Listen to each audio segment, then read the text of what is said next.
I started my pre-licensed real estate school online, and it's been doing very well. We're in 9 states, and I've just I've had these sales meetings I've created a while back, and I'd kind of like to dust those off, recreate them, and put a membership site up for brokers. And I think it will go real good with kind of our other strategy with our online real estate school, because what we not only want to give brokers sales meetings, but I want to say my niche is this small to medium sized broker that, hey, I'm going to also do some technology training and things to help agents. And your agents can come over and be a part of it for free. If you're a member of my easy sales meetings, once a month, I'll do a call or whatever. And so I don't want to bombard brokers and managers with a lot of information because I know they're busy. But I also thought it might be good if I have a membership site to once a month drip out hey, here's a Zoom or a podcast. And we're going to talk about recruiting or growing your company. And so I knew, I wanted to really just chat with you about what do you see that successful offices have done? And, if you wanted to just blow it up and start over, where would you start? And, just any tips you could give. So it'll be real conversational, and I can edit anything out. So that's my favorite thing about John. I love you madly. I have tremendous respect for you. I will admit to you, over the years, I've pulled out some of your sales meeting idea things from the REBI magazine. Oh, thank you. My focus, as you know, John, has been in leadership. And I have been very grateful over the last, I don't even know how long, 6 years, 7 years, 8 years, been recruited by brokerages who I need productivity training. They never, ever use the word leadership training, even though that's really what it kind of is.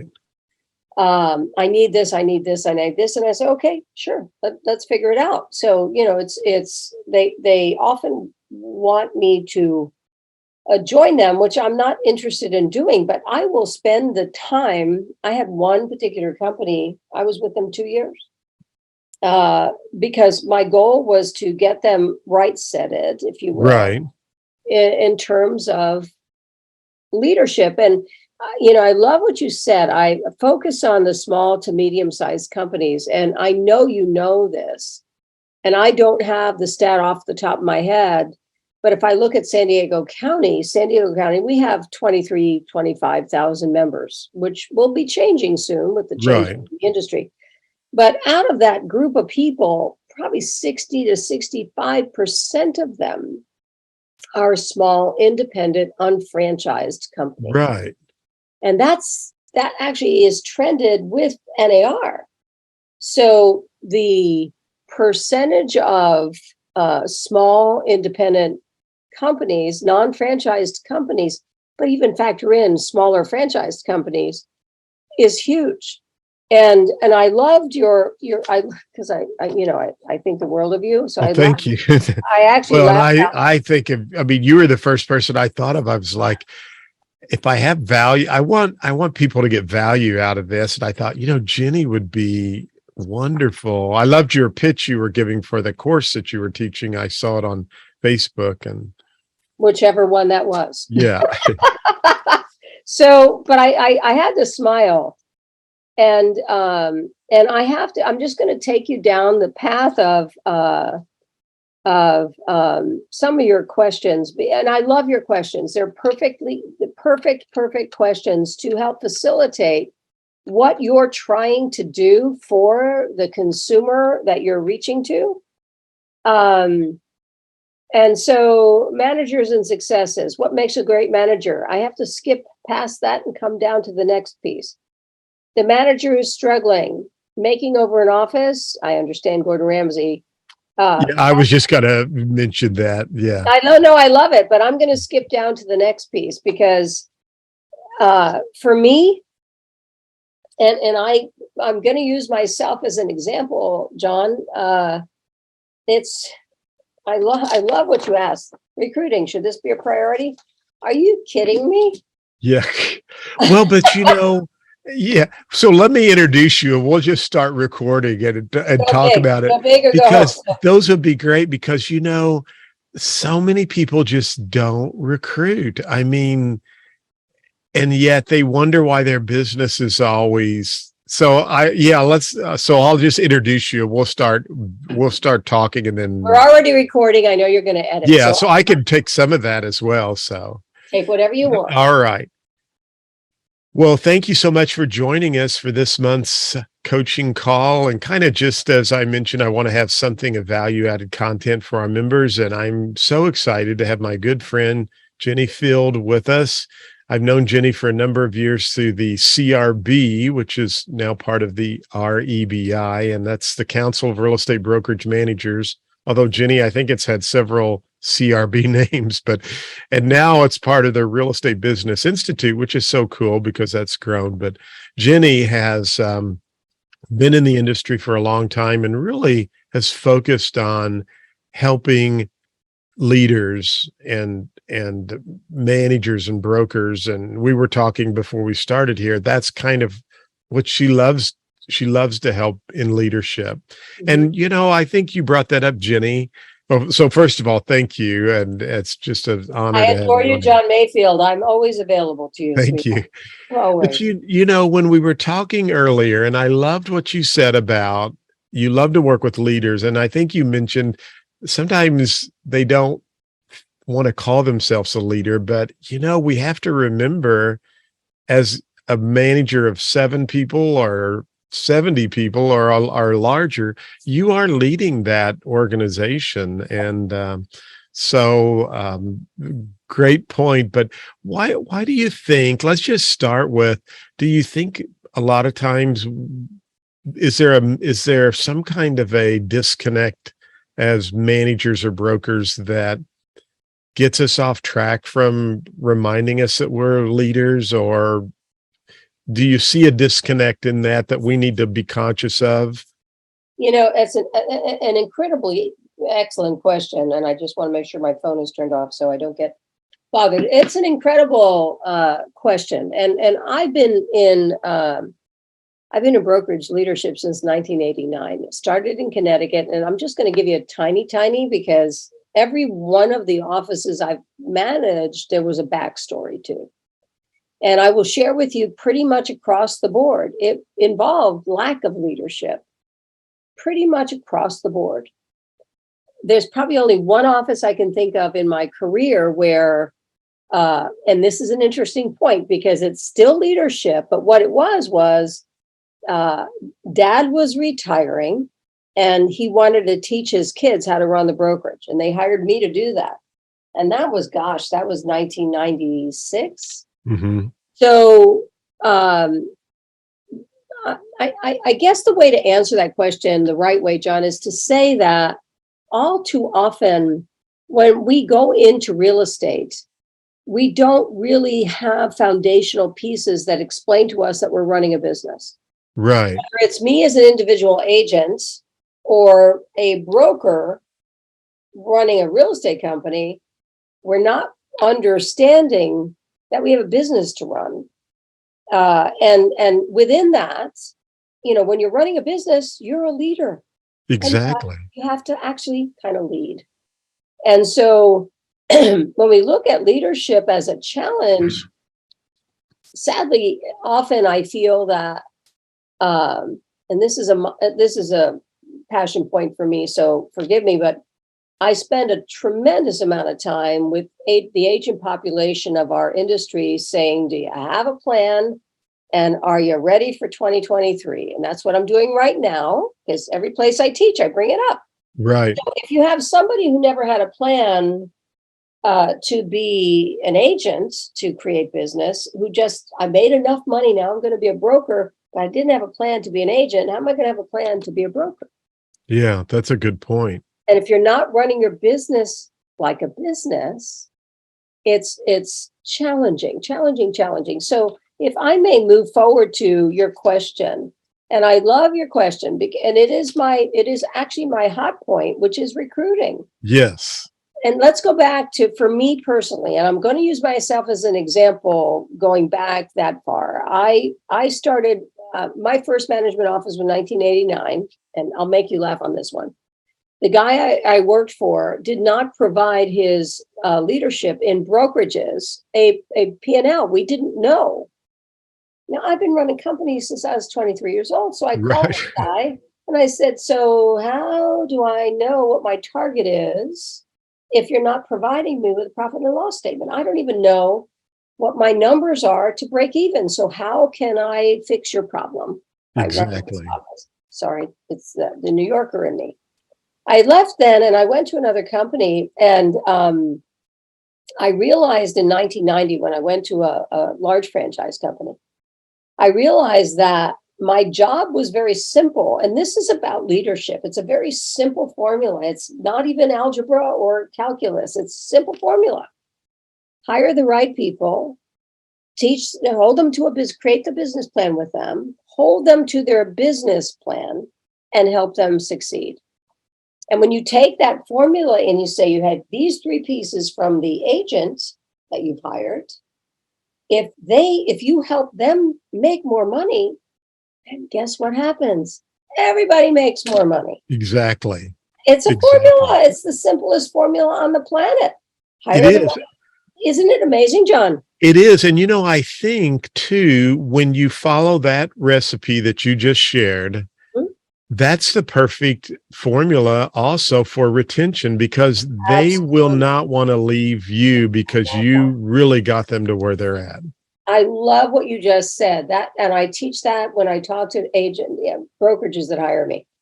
When you bring and I personally, John, I know it's not for everyone, but my favorite person to hire was a brand new agent. Right.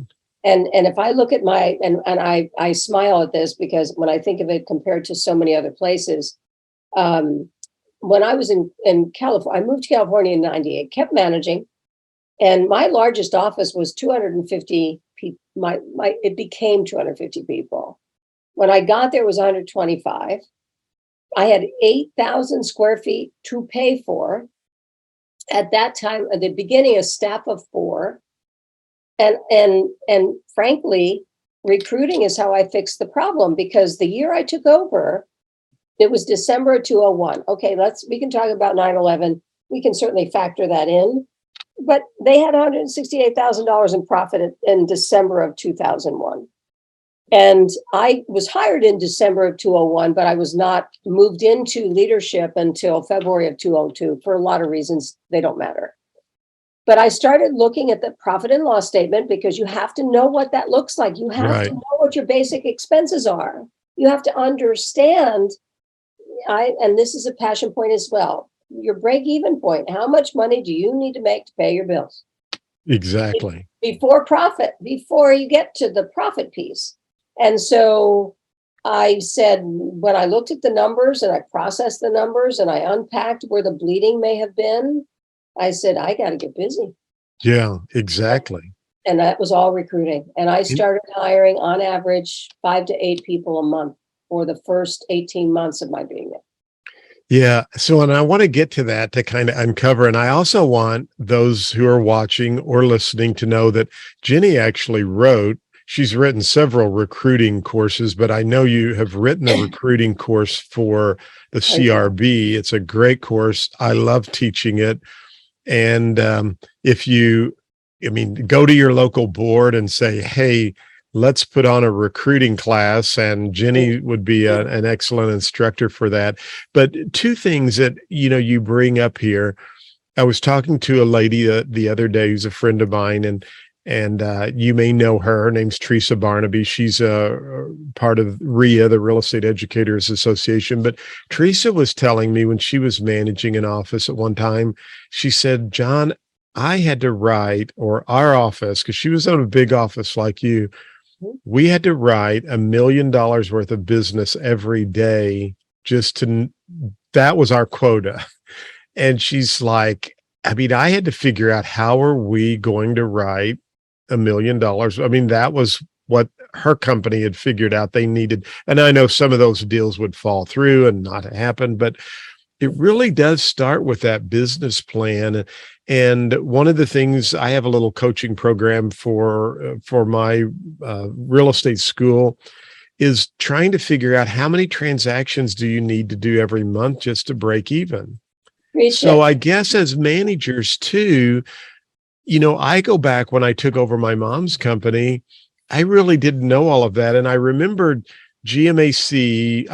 My mom and I were part of the first Better Homes and Gardens I group that was remember out that. of Des Moines and What year? Meredith Corporation. What That year was was? in the early to mid late 80s. Yeah. And then I believe it was in 95 or 6, General Motors they purchased Better Homes and Gardens and they converted over to GMAC. I think they thought it would be a great vehicle for financing. They didn't last very long.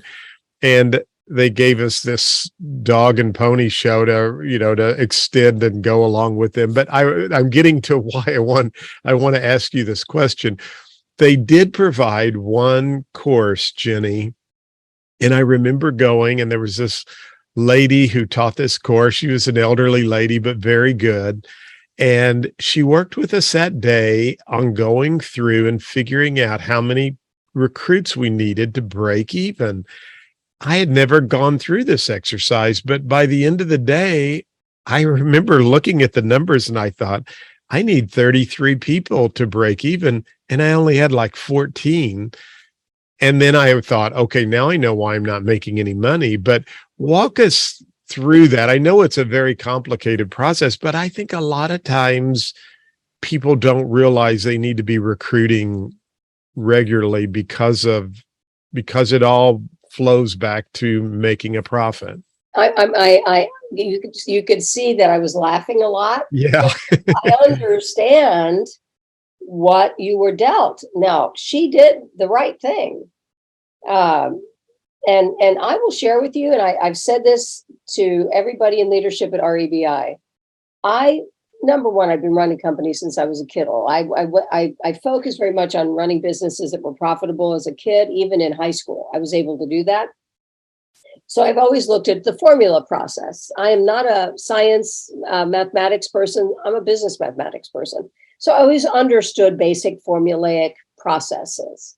So as I moved that into the real estate life, and then I started taking CRB in 1990. I took my first CRB classes in 1990, long before our amazing Ginni Field was anywhere close to being a part of it. And it really was entirely focused on profitable companies. And it just fed right into my wheelhouse in terms of how do you do this and what do you do? And it was all formula. It was all formulaic. It was all about how much money do I need to bring in order for me to make profit. But you can't make profit until you know how much it costs to pay the bills. And then let's take it to the next piece. And if I am forgetting anything that you said, please bring me back. Real estate agents are independent contractors who don't often come from business backgrounds, who therefore don't often understand how to create a business plan. Mm-hmm. They have usually no concept of how many houses do I need to sell for me to make enough money to be happy in real estate. But let's talk about that leadership piece. So when I was managing my largest office, you ready for this number? And this is 2002. I had to bring in, and I didn't look at GCI. I looked at company dollar. I always knew what company dollar did I need to bring in for me to pay the bills and still have profit. Company dollar is the piece that you get to keep after you pay your agent's commission. So, or percent retained, call it anything you want to call it. It's how much company dollar, how much do I get to keep as a leader for me to pay the bills, but still have profit. And I had to bring in for this large office, which was 125 people when I got there, but it was 250 when after 2 years. I had to bring in $125,000 a month in company dollar to pay the bills, John. Yeah, just to pay the bills. Just to pay the bills. And frankly, one of my favorite words in the world is profit, big fan of it. And so I said to me, how many people do I need to recruit? At what split level? Help them. No, it's all about one of my favorite books is Good to Great. And I Right. don't care about the Me whole rest of the too. book. It's just one thing. It says, hire the right people and help them succeed. And when they succeed, you make money. And that's exactly what I did. And this is not anything other than fact-based commentary here. This is no ego involved at all, because I'm a business person. I look at everything by the number. So within the first 12 months of my being there, because I took over the office in February of 2002, by the end of the year, we made $742,000 in profit. And by the end of 2 years, we were just under $1 million, $965,000. Kind of ticked me off that I didn't get the $1 million mark. And I should have gotten an award anyway, because it took me 2 years to turn it around. And all of that was, John, all of that was recruiting, and retention. So let's talk about the retention piece, because I know you mentioned that as well. When you're looking at retention, and you said it so brilliantly, when you hire the person who has the ability and the desire to succeed in real estate, remembering how challenging it can be, but you hire the right people and you help them succeed, they don't leave.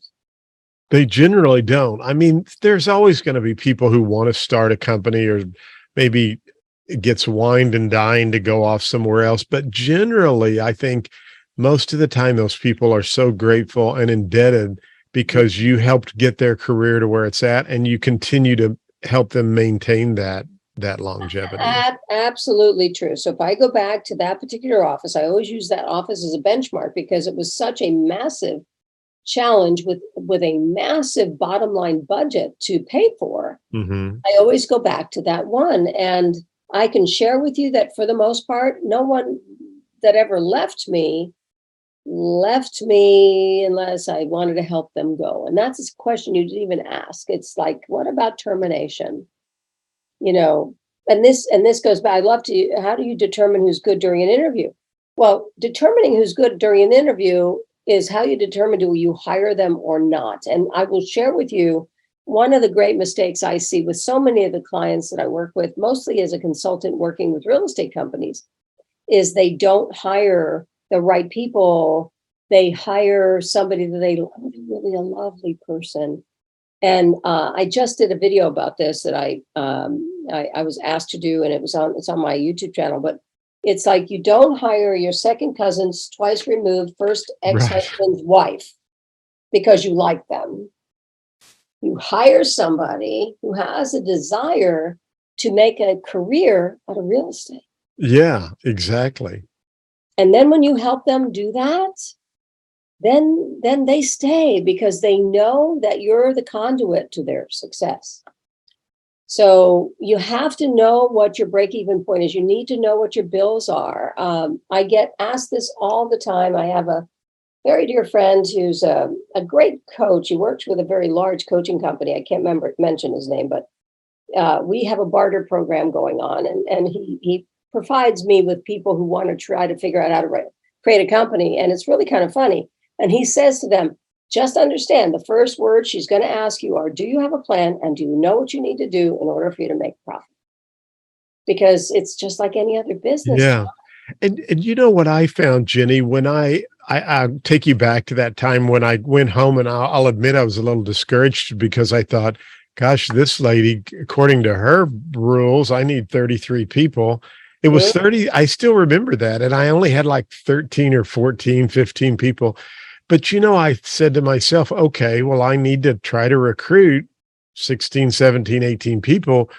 It started giving me ideas on how I might be able to recruit people. And so I'd love for you to walk us through. I mean, what's a good way to start recruiting, or what, if you wanted to give 2 or 3 ideas on where would a manager start to look for people? And we'll talk about that some. Well, I will go there, but I want to jump in at one point, just because I want to share a story with a client I'm working with. Right, I'm in California. He's in North Carolina. He's a broker, trying to grow his company. And we met 6 months ago. I coach with him every Monday morning. And I said, so how many agents do you have? And he said, well, I have 28. I said, how many are producing?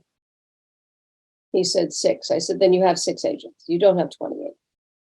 Because you only have people, if they're not producing anything, if you've got nothing from them, if they're not getting up and going to work, then you don't, that's a forgive me. That's right. It's a non-person. That's right. So we're doing great. He's actually moving forward very, very successfully, which I'm very proud of him for. So when we look at recruiting, I will share with you that, and I've written entire courses for companies on the whole process of the recruiting process.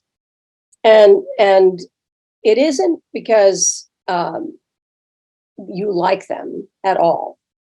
It is, why are you going into real estate? What's going to change in your life with success? Remember, these are independent contractors. I think the one story that always sticks in my mind that actually was one of my sad ones, not that I didn't try to help her, but her issue was so complex that I could not help her because she didn't want to change. And I'm going to take you to her and just kind of give you a overview of what not to recruit. She had been in a punch the clock job and had done pretty well, but she had a wonderful personality. She was very warm, very easy to talk to, somebody who could go out and meet people wherever she wanted. But because she had been in a place where she had to punch time card in the morning and punch a time card in the afternoon, when she no longer had to check in, she stopped working. She absolutely had the skill set to do it, but she couldn't get out of this place and say, this is my business now. I have to punch I actually, with some clients of mine, I've actually said, just go buy a pretend punch time card thingy that you can get at Staples and have them punch their time card and pretend that they're going to work in their own businesses, because that's really what it is. So thing one is always, why are you going to go into real estate? Mm-hmm. And if somebody says to me, and I say this to everyone, I love houses and I love people, my universal response, and it goes back 30 years, is, well, in about 6 months, you're not going to like either one of them, because it's not that. What can real estate do for you? Within success in real estate, one of my favorite personal things is that you get to change somebody's life. You get to impact someone's life in perpetuity. There's a woman that I saw the other day. She works at the grocery store. And when I met her, she was the manager of the deli department in my grocery store. She is now the manager of the dairy department, whatever the case may be. I put her in a home. And she actually said, I saw her just the other day, and she said, Ginny, it's been 7 years. I still remember. I'm so grateful to you. I put her in her home. So can you change a life? Yes. But if you're not doing the things to find that person, if you're not talking to the people in the grocery store, you're not going to have that opportunity. Exactly. So you must hire the people who understand it's a business. That when you have a successful business, you also have the ability within that business to change a life. And then you have to attach it to your bottom line. And, one of my least favorite things is, well, how much money do you want to make? I want to make 100 grand. Okay, cool. Why that number? Well, it's because it's 6 figures. Well, what does that mean? And that's the magical number. I can't tell every place I've taught in the country that's come up. And then I get taken to the next place and this is me interviewing someone. So I'm interviewing you, John. So you want to make 100,000. Is that a gross number or a net number? And you know what? Unfortunately, too many people don't know the difference between gross or net. Right. So in the interview process, you have to go down this path and you ask them those questions. So what will change in your life with your success? On a scale of 1 to 10, how important is it for you to have that thing? And I know this becomes somewhat cliche, but it's what I've used my entire career is what's going to happen that's going to make your life better when you are successful in real estate. And what is it going to cost you to have that happen? How many transactions do you need to sell? At what price point, what commission rate, what split rate for you to have the thing you want to have? And that attaches directly to the leader. Right. 15 people. How many of them have a business plan? How much income do they want to achieve? What's the company dollar you will get from their income? And is that enough to pay your bills? Yeah, that's a great point. Is that confusing? I hope I wasn't. No. It's very similar. I was the other day I was on YouTube and searching some information, and a Grant Cardone ad popped up. Watch this free webinar, and I thought, I'm just going to watch it because it was free, and Grant can get in your face, but I was just wanting to watch I wanted to watch it from a marketing perspective, and it was very, very well done. And it was probably an hour and a half, and I watched the whole thing. And of course, he had a pitch at the end. But you know what he said in there, Ginny, and it really had an impact on me. I downloaded the handout and I wrote all the stuff as I went through. But you were really kind of mentioning every one of these points. Is at the very beginning, he had this acronym called MORE, MORE. And he said, you have to have a motivation. What's your motivation? What are your obstacles? Because you're going to have some obstacles. What are your resources? Well, we all have resources. And then you have to go out and execute it. But you were kind of talking about really all four of those points, just in a different framework. But it's our job as the manager to figure out what is their motivation. Do you want to make 100,000, or are you wanting to pay your bills? But to do all of that, it's going to take some tough work to execute it, and you're going to have to get out of your comfort zone. And that's getting back to knowing if you sit down and figure out, okay, I have to do $125,000 in company dollar a month. Well, how many agents do you need to have on board to be doing that? And what are some of the different things you can do? So no, I think it made perfect sense. So I didn't mean to get off on the Grant Cardone, but it was just, to me, it's kind of, you were uncovering those same questions that he had. Same thing. So as I said, I was hiring 5 to 8 people a month for probably 18 to 24 months. And if we look at real estate success, and this is a leadership comment, and then I'm going to come back to something, make it a little bit more simplistic.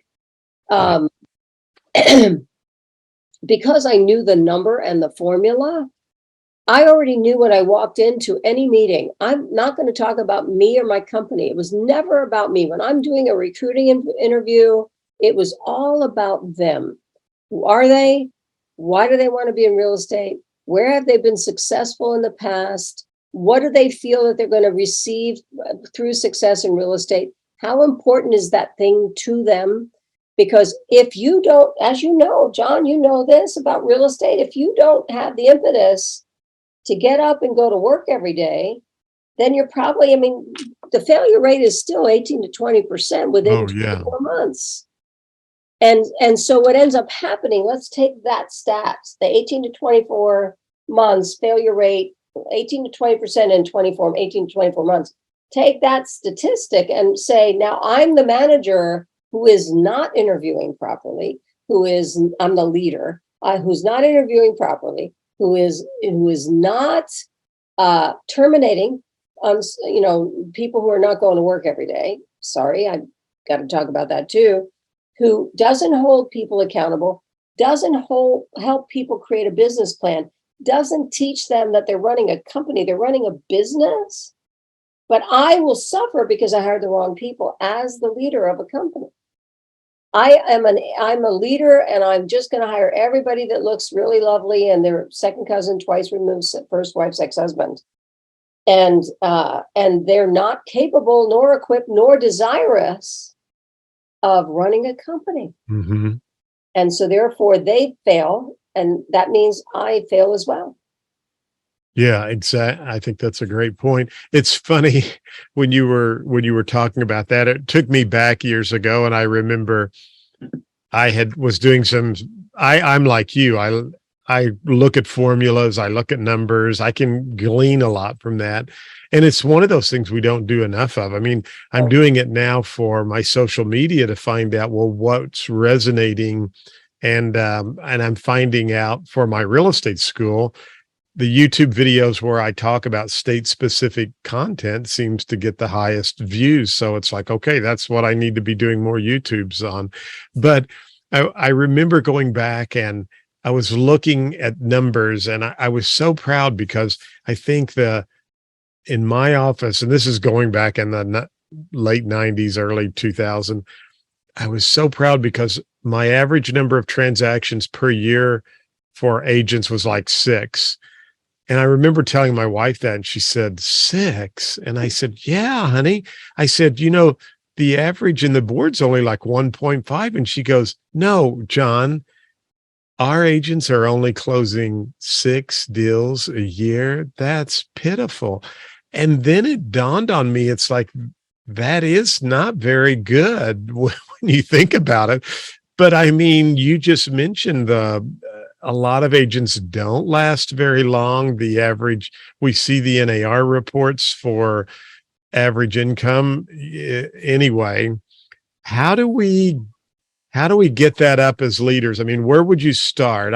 I gave you a question, said, okay, if you were going to blow up the office or be the Gordon Ramsay to come in and say, you need to do this, this, or that. Does it start with systems and checklists? Does it start with, I'll let you give me an idea where someone would want to just start if they wanted to try to recreate it. It really comes down to one very simple thing, and that's coaching and connection. Yeah. The best leaders in real estate are people who are, and I was, honestly, John, was it exhausting? When you have 250 agents, I was coaching 40 to 50 people a week, 15 minutes each time, 3 days a week, and still running the company. I did that for almost 5.5 years. No wonder I have gray hairs, right? Yeah, right. But the best leaders are, I mean, if I look at the people that I hired as new agents, and I was always watching, I was listening, I was feeling, because I used to do a lot of connective stuff. It doesn't make any difference. You have 18 people or 250 people. You must be connected to them at some level, and forgive me in advance, emotionally. Because if somebody says, I want to do this, and this is what's going to change in my life, and they're not implementing, at some level, the leader needs to step up and say, how can I help you? And that's one of the reasons I do the kind of coaching I do. I love being a coach. Coaching is all Mondays, and I love being able to look at somebody and say, well, did you do what you said you were going to do? Right. And if you didn't do that, do you understand that you are throwing yourself under the bus? Didn't you say, this is like us talking about Mr. and Mrs. Buyer. Didn't you say, Mr. and Mrs. Buyer, you wanted this kind of kitchen with this big backyard, blah, blah, blah? It's the same with an agent. Didn't you say, Ginny, that you were, your goal here when you're successful in real estate, these things will happen for you? Yes, I did. Well, tell me why you're not implementing what you need to do to create that success. Right. Are you getting up, suiting up, and going to work every day? Are you in touch with the people that can help change that thing? And it comes back down to coaching, frankly. I was hired by a company out of Texas a bunch of years ago now. And he said, really, really good man, just a really good independent brokerage, 4 offices in Texas. And he said, I want to grow my company to 100 people. You know what my first question to him? Why? What do you want to do that for? What's going to happen when you do that? Mm-hmm. And so we talked it through, and I worked with his managers. And you know what I found to be the case? Across the board, not one manager was helping facilitate their recruits. Many of them were new to create a business plan. They were disconnected from that individual agent. And you cannot be disconnected. This is a business that is, you're an independent contractor. You have to get up and suit up. Exactly. And he and I stayed, we were together about 18 months. By the end of his year, he achieved his goal, but it was all because I taught the managers how to be leaders, how Right. to lead their agents, how to recruit the right people. The other thing that I will share with you that was very concerning for him was, what's your agent population average age? And he didn't have any younger people. He had no one that was embracing the way business was being run today. Now, obviously, that's a fair housing issue. I'm only going to look for people that are 25. Not my issue. But you have to hire all the time. The more you recruit, the more you can deal with the churn. It's just like real estate business development. The more you do lead generation, the less you care about that person went away. Right. Recruiting. So I loved your question. Should it be a priority? Heck yeah. You know, what I used to do is I had a 50 to 100 person hit list of people, agents that I would love to have had with my company. And I talked to them on average twice a month. And the question was always, it was, and again, the recruiting help. That's how I recruited what I did. But it was, I'm not interested in leaving, well, I don't want to go. I understand. I just want to have a cup of coffee with you. Or I also had a system within my company that whenever an agent closed a transaction with one of my agents, we sent a letter to them and say, thank you so much for doing a deal with us. It was a great transaction. Thank you. I would love to have a cup of coffee with you. It's that. And, we were talking before we started about our involvement with our local, state, national association of Absolutely. realtors. I mean, I just started showing up at Me local too. board meetings and going to agent open houses Absolutely. and going to an educational session at the board. And I would be the only broker there, or one Right. of maybe one other person. And I think that, first of all, my agents liked that I was participating with them. But secondly, those conversations just started because I showed up at an agent open house. And, I may have showed up at the tail end, but it gave me a chance to help them clean up and put things away or whatever. And, the conversation started. So I did the exact same thing. And I started doing that in Connecticut in 1990. And when I would show up at one of my own agents, caravans, broker opens, whatever you call them, wherever you are in the country, and they would love to introduce me to everyone else that was there, saying, our manager comes to all of our broker caravans because she wants to see how we're doing and how we're off. right. And when you're good at this, your agents become your best recruiters. Exactly. That's, I was going to say, my agents were recruiting more people for me. And it's the little things, answering your calls, getting back to voice messages or emails or texts very quickly. I think all of those things can be helpful. Well, Ginny, I know your time's valuable. This has been very very helpful and successful for me. And we'll have your contact information down below. Any last words you want to give to any brokers or managers watching that you would encourage them to take away? Or you mentioned the Good to Great book, which it's Jim Collins.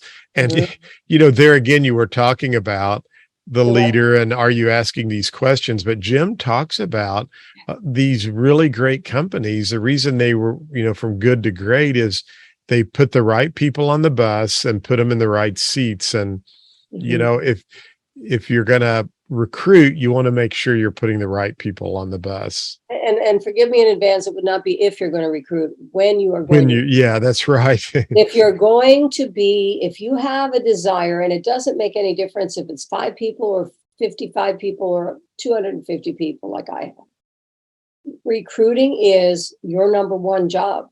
Now, if you manage your time well, which is a whole separate issue, if you manage your time well, I was able to do I was usually making 5 recruiting calls 3 times a week. And through that, I was hiring 5 to 8 people a month, as I said, for 24 months. And then I reduced it because I didn't need, I was always churning. We got to remember recruiting is an ongoing and Right. thing, because people retire, people move away, and you always have to make sure you're backfilling. But recruiting has to be a primary job. And I think the thing that if there's one piece that is the piece that is the most impactful for me, you first have to have a business plan. You need to know how many agents should you have, at what split, and what their production should be for you to make not just break even, but profit. And it's a formula, and it's a simple formula. So when you hire the right people on the bus, Jim Collins, and you hold them accountable to their business plan, you take their business plan, attach it to your brokerage business plan, and then you hold them accountable to help them get there. You coach them, you mentor them to help them get there. And it truly becomes a magical formula. It truly is that. It is, and it creates a synergy. So as you bring new recruits in, it's just like it's so much easier for them to reach that because you've got this positive synergy going in your office. And you're creating a culture. And one of the things that, at some level it was an honor for me, but the other level it kind of annoyed me. But I used to have agents tell me that so-and-so broker in another part of town said, go to work for Ginni, learn how to do stuff, and after you're trained, come to me. Yeah. But they never left. And that meant I was doing what I should do. I was doing the right thing, hiring the right people, teaching them how to be successful, helping them make more money. And that formula is so easily transferable. And frankly, it's a lot of that is what I talk about in the recruiting program, as well as the break-even program. Right. Profitability program. Yeah. Yeah, which are two just phenomenal courses. So, Yeah. well, Ginni, thank you so much. This has been so helpful and so good, and we appreciate your time. And thanks everyone for watching. Again, we'll have Ginni's contact information available. If you need to reach out to her, she'd be more than happy to visit with you. So thank you again. You're the best, John. It's always a joy to be with you. Oh, bless you. Thank you. Thank you, my friend.